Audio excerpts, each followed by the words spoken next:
Hello everyone, Dice here. It's been a minute. Just been doing live streams here and there on the channel and focusing on shorts for a little bit.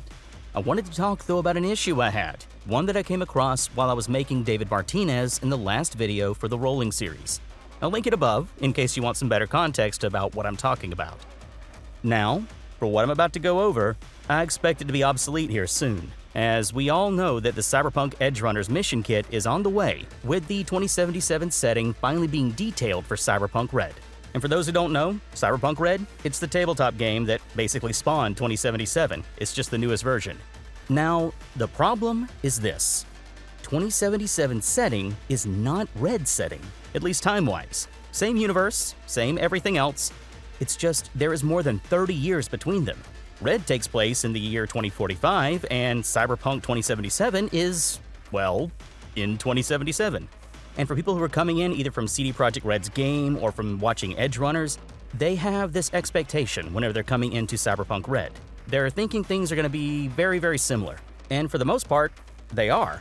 But there is a certain problem when people are trying to make characters to the T like they're used to in 2077. So, when I started doing David Martinez for rolling, and then eventually Lucy and Rebecca, yes, I built both of them already, just testing them out, I ran into the technology issue. And it's one that I've talked about before too, in an earlier video. The 2077 setting and the 2045 setting are not really separated by that big jump in technology, but the supply. That's the trouble. Common tech in 2077 may not be as common in 2045.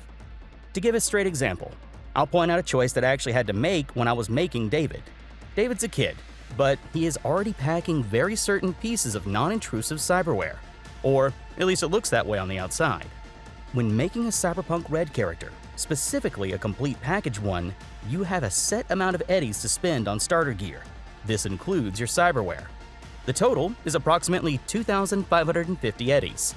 That has to cover everything from weapons, armor, gear, everything. When making David, everything was smooth until I got to the cyberware part. That's where I had to start making some sacrifices.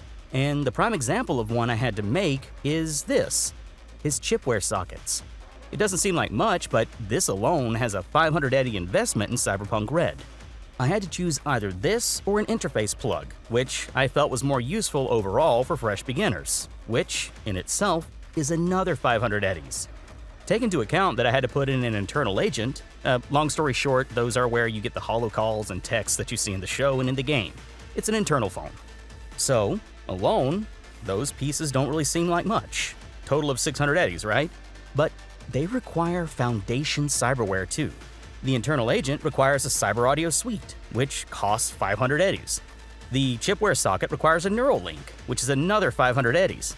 So, if I had picked up everything I had wanted for David in cyberware to make it fit into the 2077 theme, that would be 2,600 eddies.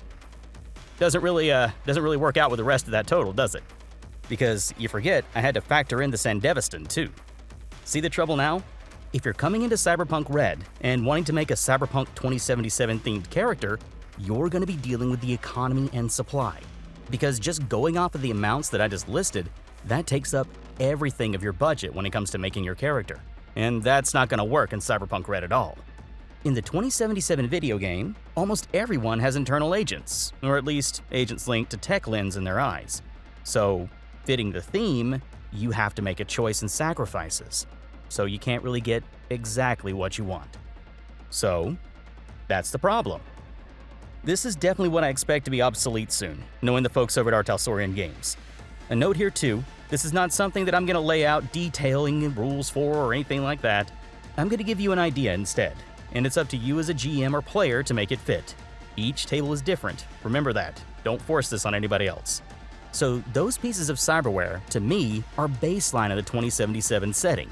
And while they do provide a ton of utility, they do not affect stats by themselves.